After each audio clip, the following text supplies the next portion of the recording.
حضرت بلال نے اذان نہ دی اور سورج نہ نکلا. کیا اس میں کوئی حقیقت ہے؟ یہ اتنا بڑا جھوٹ ہے کہ مفتی اکمل صاحب نے کیو ٹی وی کے اوپر خود آ کے انکار کر دیا اس جھوٹ کا. انہوں نے کہا یہ کہانی ہے، وہ قوالی کی وجہ سے مشہور ہوگی کہ حضرت بلال اذان نہیں دیں گے تو سورج نہیں نکلے گا. اندازہ کریں آپ، یعنی اتنا بڑا جھوٹ. جبکہ ہمیں بخاری مسلم میں بالکل الٹ ملتا ہے اس کے. بخاری مسلم دونوں میں حدیث ہے، مسلم میں ذرا تفصیل کے ساتھ ہے، بخاری میں اس کا کچھ حصہ ہے. مسلم میں یہ ہے کہ نبی علیہ السلام ایک سفر کے دوران صحابہ کرام سے مشورہ کیا تو اکثریت کی رائے یہ تھی کہ رات کو آرام کرتے ہیں، فجر کے وقت نماز کے لیے اٹھ جائیں گے. نبی علیہ السلام کی خواہش یہ تھی کہ یہ سفر ہے، ہو سکتا ہے رات کو ہم سوئیں اور آنکھ نہ کھلے. اس زمانے میں کوئی الارم یا اس طرح کی چیزیں تو نہیں ہوتی تھی، تو نماز پڑھ کے ہی سوئیں. بہرحال حضور نے مشورہ مان لیا اور الٹیمیٹلی حضرت بلال کی ڈیوٹی لگی کہ وہ اپنی سواری پہ، اونٹ پہ بیٹھ کے مشرق کی طرف دیکھیں گے. جب پو پھوٹے گی نا طلوع فجر کے لیے، ختم سیری والی پو جو سفیدی ہلکی سی نکلتی ہے، جو فجر کا وقت ختم ہونے کے بعد نکلتی ہے وہ زردی ہوتی ہے جو سورج نکل رہا ہوتا ہے. ایک فجر کا وقت داخل ہوتے وقت ہلکی سی سفیدی پھوٹتی ہے مشرق کی طرف، جسے صبح صادق کہتے ہیں، جبکہ وہ بالکل وائٹ اور بلیک ڈورا جو ہے وہ ممتاز ہو جاتا ہے. اس سے پہلے جو ہلکی سفیدی ہے اسے صبح کاذب کہتے ہیں، جھوٹی صبح، وہ صبح نہیں ہوتی. پھر وہ صبح صادق آتی ہے جسے ہم طلوع فجر کہتے ہیں یا ختم سیری. تو وہ آگاہ کر دیں گے. لیکن اللہ کا کرنا کیا ہوا کہ حضرت بلال تھوڑی دیر تو وہ دیکھتے رہے، پھر انہیں بھی اونگ آنا شروع ہوگی اور وہ بھی سو گئے. مسلم شریف کے الفاظ ہیں سورج اتنا بلند ہوا تو نبی علیہ السلام کی آنکھ کھلی. پھر باقی لوگ کھڑے ہوئے اٹھ کے. سب سے پہلے تو حضور نے کہا اس جگہ کو چھوڑو، یعنی ظاہر ہے یہ ایک شیطان کا غلبہ ہوا ہے ادھر کہ سب کی نماز فجر کا وقت گزر گیا. پھر حضرت بلال سے پوچھا بھائی تیری ڈیوٹی لگائی تھی؟ ان کا یا رسول اللہ جس طرح آپ کو نیند آ گئی مجھے بھی آ گئی. کوئی حضور نے یہ نہیں کہا کہ تو نے یہ گستاخی کیوں کی، میرا نام بیچ میں کیوں لیا ہے، کیونکہ یہ نیچرل چیز تھی. بعض حضور نے کہا یہاں سے اپنا سامان اٹھاؤ، پھر کسی اور جگہ پڑاؤ کیا. حضرت بلال سے کہا کہ اذان دو. ویسے آپ ہوتے تو کہتے بلال تے آج اون تو کچھ عرصہ تو چھٹی کرنا، تو جڑا کام پایا ہے نا سارا دن نماز خراب کیتی ہے. نہیں، حضرت بلال سے اذان دلوائی اور پھر آپ نے، سورج اتنا بلند تھا، آپ نے فجر کی نماز جماعت سے پڑھائی. اور پھر آپ نے فرمایا کہ اگر کوئی شخص سویا رہ جائے یا بھول جائے تو جیسے ہی اس کی آنکھ کھلے اس کے لیے نماز کا وقت وہی ہے. اور پھر آپ نے قرآن کی آیت تلاوت کی، وَأَقِمِ الصَّلَاةَ لِذِكْرِي، اور میری یاد کے لیے نماز کو قائم رکھنا. یہ جو آخری حصہ ہے نا کہ کوئی بھول جائے یا سویا رہ جائے، جب یاد آ جائے نماز پڑھ لے، اور پھر حضور کا وہ آیت تلاوت کرنا، یہ حصہ بخاری میں بھی ہے. لیکن مسلم میں پورا واقعہ لکھا ہوا ہے. اس واقعے سے کتنے مدنی پھول ملتے ہیں. ایک تو علم الغیب والا عقیدہ آپ کا کلیئر ہو گیا کہ نبی الاسلام بھی سوئے رہ گئے،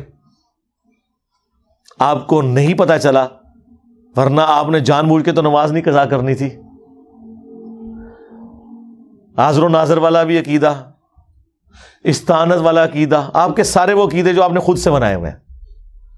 حالانکہ نبی کے بارے میں تو یہ ہے، بخاری مسلم میں آیا کہ نبی علیہ السلام نے فرمایا کہ ہم انبیاء کی صرف آنکھیں سوتی ہیں، دل جاگتا رہتا ہے، اس لیے نبیوں کا وضو نہیں ٹوٹتا سونے سے.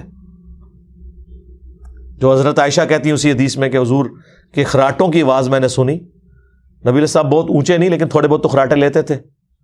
جو سوتے وقت آواز آتی ہے. اور آپ اسی طرح نماز آپ نے پڑھا دی. آپ نے فرمایا ہم انبیاء کا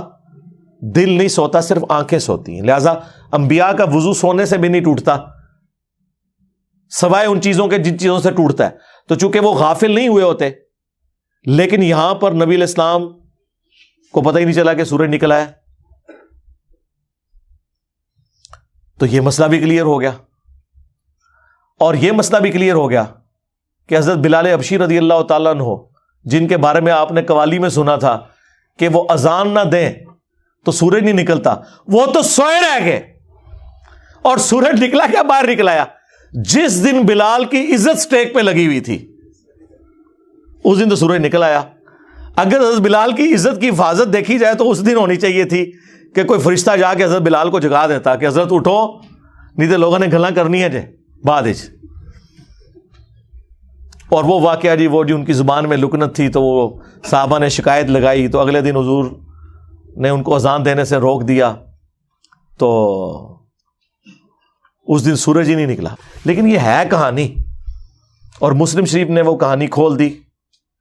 اسی لیے ہم کہتے ہیں یہ کتابوں کا خدا، یہ کتابوں کا پیغمبر، یہ کتابوں کا واقعہ، اور وہ بابوں کے بتائے ہوئے واقعات۔ مرنے سے پہلے اے مسلمان کر لے اس پہ غور، کتابوں کا خدا اور ہے، بابوں کا خدا اور، کتابوں کا بلال اور ہے، بابوں کا بلال اور۔ ہاں، وہ چیز جو قرآن و سنت میں رپورٹ ہوئی ہے وہ تو بالکل اس کے اپوزٹ ہے۔ اور اس واقعے سے یہ بھی پتہ چل گیا کہ اگر کوئی شخص سویا رہ جائے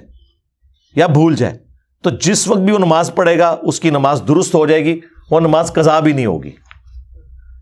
جان بوجھ کے نہ کی ہو۔ بعض اوقات انسان لیٹ اٹھتا ہے نا، تو لوگ پوچھتے ہیں میں قضا پڑھنی ہے، ادا پڑھنی ہے، تو آپ جب اشراق کے وقت میں فجر پڑھیں گے تو وہ آپ کی ادا ہے،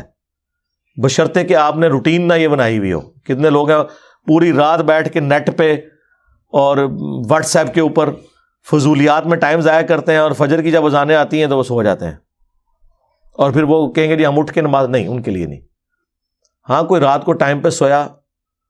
کسی دن کوئی اچانک ایسا معاملہ ہو گیا تو وہ اسے پھر غم کھانے کی ضرورت نہیں ہے، وہ نماز ادا کرے، اس کی نماز ادا ہے۔ اور اس واقعے سے یہ رزلٹ بھی نکلا کہ اس طرح کی جو نماز ہے وہ آپ جماعت سے بھی ادا کر سکتے ہیں۔ سورج نکلا ہوا ہے اور حضور نے یہ نہیں کہ اپنی اپنی پڑھ لو، اذان بھی دلوائی اور نماز پڑھی۔ اور ضمناً میں ایک برکت کے لیے ایک واقعہ عرض کر دیتا ہوں جو پبلک میں اسی کے ساتھ کا ایک جھوٹا اور واقعہ مشہور ہے۔ وہ کہتے ہیں جی حضرت میر معاویہ کی ایک دفعہ فجر کی نماز قضا ہوگی، یعنی جن لوگوں کے بارے میں قرآن و سنت کے دلائل میں اگر کوئی چیزیں ان کو نہ ملے، ان کو اونچا کرنے کے لیے انہوں نے جھوٹے واقعات منسوب کیے ہیں۔ اور یہ کون لوگ سنا رہے ہیں؟ جو یہ کہہ رہے ہیں نبی کو بھی علم غیب نہیں ہے، وہ شیطان کا علم غیب مانتے ہیں، اور پتہ نہیں کیا کچھ ماننا شروع کر دیتے ہیں۔ وہ کہتے ہیں جی حضرت میر معاویہ کی فجر کی نماز ایک دفعہ قضا ہو گئی، تو وہ اتنا روئے کہ اگلے دن ان کو فجر کے وقت شیطان جو ہے نا انسانی شکل میں اٹھانے کے لیے آ گیا۔ اچھا جی، شیطان اٹھانے کے لیے آ گیا، کیوں؟ وہ کہتے ہیں اس لیے آیا کہ اس شیطان نے ان کو بتایا کہ کل جو آپ روئے تھے نا اس کی وجہ سے آپ کا ثواب کتنے گنا بڑھا دیا گیا ہے، تو میں نہیں چاہتا کہ آپ دوبارہ نماز قضا کریں اور آپ کو پھر اتنا ثواب رونے کے اوپر ملے، تو میں آپ کو فجر کے وقت اٹھانے کے لیے خود آ گیا ہوں۔ اندازہ کریں آپ یار، یعنی یہ لوگ کس طرح کے جھوٹے واقعات بیان کرتے ہیں۔ یہ جو ثواب اور عذاب کا معاملہ ہے یہ اللہ اور فرشتوں کے درمیان راز ہے، اس کا شیطان سے کوئی لینا دینا نہیں ہے۔ آپ شیطان کا علم غیب مانے ہوئے ہیں ماموں جی کو بڑھانے کے لیے، ظاہر ہے۔ دوسری طرف کہتے ہیں نبی کو نہیں پتا، یعنی شیطان نے یاری لگائی ہوئی ہے فرشتوں کے ساتھ کہ تو خبر لیک کرنی ہے تو میں پھر کل جگاواں گا کس نو میں جگانا ہے۔ اللاجیکل جھوٹی باتیں، ان کا کوئی دین سے لینا دینا نہیں ہے، یہ اللہ اور بندے کا معاملہ ہے۔ پھر تو بڑا اچھا طریقہ مطلب پتا چل گیا کہ بھی ایک بندہ اگر نہیں اٹھتا تو وہ پھر یہ انتظار کیا کرے کہ مجھے شیطان ہی آپ اٹھائے گا آ کے، ورنہ میں روزانہ زیادہ جو ہے حضرت میر معاویہ کی سنت پہ، کیونکہ آپ تو کہتے ہیں کہ صحابہ جو ہے وہ ستاروں کی مانند ہے، جس کی بھی پیروی کرو کامیاب ہو جاؤ گے، تو پھر پیروی کریں، آپ روزانہ نماز قضا کریں، روئیں اور زیادہ نمازوں کا ثواب کمائیں۔ پھر تو ہم پوری ایکویشن لگا کے کورالٹیز بنا کے پوری ایکویشنز بنائیں گے۔ یہ کیوں آپ لوگوں کو جھوٹے واقعات سنا کے اور اس شخص کا گرویدہ کرنے کی کوشش کرتے ہیں کہ جو خلفائے راشدین کے ساتھ اور خصوصاً چوتھے خلیفہ مولا علی ابن ابی طالب رضی اللہ تعالیٰ عنہ علیہ السلام کے ساتھ جنگ کر چکا ہے، صحابی ہونے کا احترام اپنی جگہ، وہ سب کچھ ہم رضی اللہ عنہ بھی کہتے ہیں، لیکن اس طرح آپ کسی کو اونچا کرنے کے لیے اس طرح کے جھوٹے واقعات تو منسوب نہ کریں۔ تو چاہے حضرت بلال کی شان کو بڑھانے کے لیے کوئی واقعہ جھوٹا منسوب کرے، خواہ حضرت میر معاویہ رضی اللہ تعالیٰ عنہ کے حوالے سے کوئی جھوٹا واقعہ منسوب کرے، غلط ہے۔ اسی طریقے سے حضرت علی کے بارے میں بھی ایک واقعہ ہے، لیکن اس حدیث کے بارے میں محدثین کے ہاں اختلاف پایا جاتا ہے۔ اس حدیث کو امام طبرانی صحیح سمجھتے ہیں، اپنی موجم کے اندر اس حدیث کو لے کے بھی آئے جو حضرت علی رضی اللہ تعالیٰ عنہ کی گود میں نبی علیہ السلام سر مبارک رکھ کے سوئے ہوئے تھے اور حضرت علی کی نماز چھوٹ گئی اور وہ رونا شروع کر دیا انہوں نے، تو کہتے ہیں سورج واپس نکل آیا۔ یہ روایت اپنی سند کے اعتبار سے اکثر محدثین نے اسے ریجیکٹ کیا ہے، اس وجہ سے نہیں کہ وہ حضرت علی سے کوئی بغض رکھتے تھے، یہ اللاجیکل بات ہے، لاجیکل بھی درست نہیں ہے۔ یہ ہو ہی نہیں سکتا کہ نبی علیہ السلام تو نماز پڑھ کے سوئے ہوں اور حضرت علی نے نماز نہ پڑھی ہوئی ہو۔ حضرت علی تو ساری نمازیں حضور کے پیچھے ہی پڑھتے تھے، یہ ایسا ہو نہیں سکتا، یہ لاجیکلی کوئی درست نہیں ہے۔ لیکن اگر کوئی اسے صحیح بھی مان لیتا ہے تو سورج کا رک جانا اتنا تو احادیث میں ثابت ہے۔ بخاری مسلم میں آیا کہ جوشوا جو حضرت موسیٰ کے خلیفہ اول بنے تھے، ہارون علیہ السلام تو زندگی میں فوت ہو گئے ان کے، یوشع ابن نون جنہیں جوشوا کہا جاتا ہے، ان کی جنگ تھی بت پرستوں کے ساتھ، مشرکین کے ساتھ، اور ہفتے کا دن شروع ہونے والا تھا، یعنی جمعے کی مغرب کا وقت قریب آ گیا تھا، اور ہفتے کے دن یہودی جنگ نہیں لڑ سکتے تھے، ان کے لیے وہ حرمت کا دن تھا۔ اب بالکل جنگ اینڈ پہ پہنچی ہوئی ہے، فتح قریب ہے، تو حضرت یوشع ابن نون نے اللہ کے حضور دعا کی کہ اے اللہ میرے لیے سورج کو روک دے، آج کا دن تھوڑا لمبا کر دے تاکہ ہم کافروں کو شکست دے لیں، کیونکہ اگر مغرب کا وقت آ گیا تو جنگ روکنی پڑے گی۔ تو حضرت یوشع ابن نون کی دعا کی برکت سے اللہ نے سورج کو روک دیا، یہ بخاری مسلم کے الفاظ ہیں، اور ان کو فتح نصیب ہوگی۔ تو یہ پاسبلٹی موجود ہے، لیکن اس طرح کہانیوں میں رنگ بھرنا کہ اس سے آپ کسی کو اس طریقے سے بڑھانے کی کوشش کریں یا اس میں سے کچھ نکالنے کی کوشش کریں، بالکل اس طریقے سے حضرت ابوبکر صدیق کے بارے میں بھی وہ بالکل جھوٹا واقعہ ہے کہ غار ثور کے اندر وہ سانپ کاٹ گیا تھا، انہوں نے ایک ایڑی رکھ دی تھی وہ ایک سوراخ کی وجہ کا، اور وہ سانپ جو ہے وہ کتنے سالوں سے حضور کی صحابیت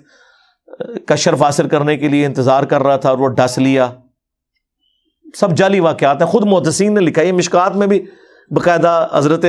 عمر کے بارے میں بھی لکھا ہوا ہے کہ وہ کہتے تھے مجھے ابوبکر کی اس ایک رات کی نیکی مل جائے، پوری زندگی کی نیکیاں میں دے دوں گا۔ یہ جھوٹی روایت ہے، سچی روایت مسلم شریف میں ہے، اور حضرت ابو ہریرہ روایت کر رہے ہیں کہ حضرت عمر کہا کرتے تھے کہ جب حضور نے فرمایا میں کل اس شخص کے ہاتھ میں جھنڈا دوں گا جو اللہ اور اس کے رسول سے محبت کرتا ہے، اللہ اور اس کا رسول اس سے محبت کرتے ہیں، تو میری یہ پہلی دفعہ خواہش ہوئی کہ وہ جھنڈا مجھے ملے جو علی کو مل گیا۔ یہ حدیث مسلم شریف میں ہے، یہ اہل سنت کے ہاں کسی کو پتہ ہی نہیں تھی، میرے سے پہلے نہ کبھی کسی نے بیان کی، نہ کسی نے کہیں پمفلٹ میں لکھ کے امت کو بتائی، اور وہ جھوٹی حدیث حضرت ابوبکر والی بیان کرتے رہے۔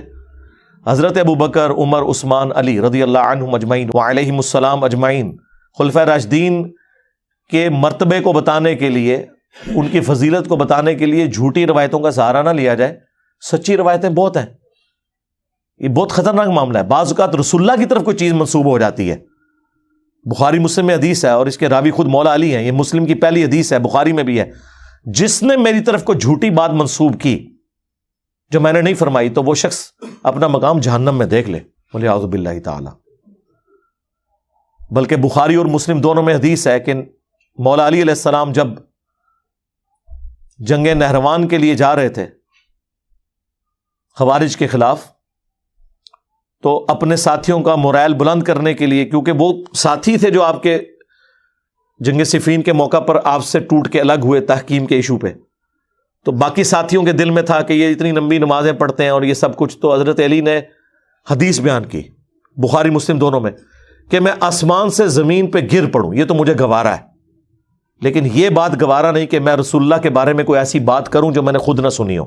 یعنی حضور پہ حدیث باندھنا یہ اتنا بڑا جرم ہے کہ کوئی شخص آسمان سے زمین پہ گرے، اس کے ٹکڑے ٹکڑے ہو جائیں، وہ عذاب کم ہے، اور رسول اللہ پہ جھوٹ باندھنے کا عذاب بڑا ہے۔ تو پھر حضرت علی نے یہ جملہ بولنے کے بعد خوارج کے خلاف قتال کرنے کے بارے میں حدیث بیان کی کہ اس امت کے بہترین لوگ ہیں جو خوارج کو قتل کریں گے، اور میں نے خود حضور سے سنا تھا، اور مسلم میں تو الفاظ ہیں کہ میں اب اگر ساری باتیں بتاؤں تو شاید تم میں سے بعض لوگ اس فضیلت کو اتنا بڑا سمجھیں کہ وہ سمجھیں آج کے بعد ہمیں کسی نئے کام کی ضرورت ہی نہیں ہے، جتنا بڑا کام خوارج کے خلاف قتال کرنا ہے۔